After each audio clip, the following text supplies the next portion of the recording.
चला पुरव कसं कसं घासा बरं भांडे घरच्या ओणी उद्या आपली बारस आहे. अरे बाप भाऊ पारा माग मला लसल्या पाहिजे तुला इथं भांडे घासायला आणतस का?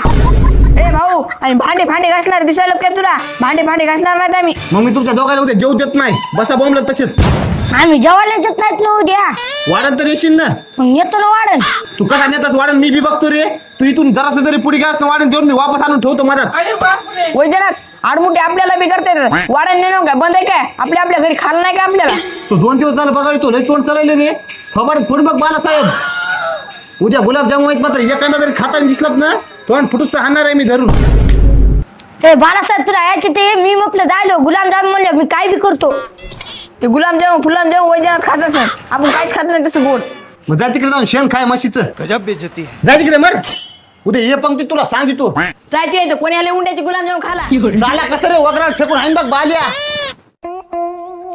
वैजनाथ त्या बालासाहेबाच्या नाद लागून बघती रे गेल्या नाही. उद्या पंक्ती घेऊ देईन ते जेवायला त्याची पाठी मोकळी करतो मारू मारू. आणि तो घासतेच भांडे सगळे. हो भाऊ उद्या वाढन गुलाबजाम न्यूज दिशीत ना. हा किती ने तुला आता सगळं उद्या घास आता राहिलेली भांडी. एकत्र राहिले भाऊ बघू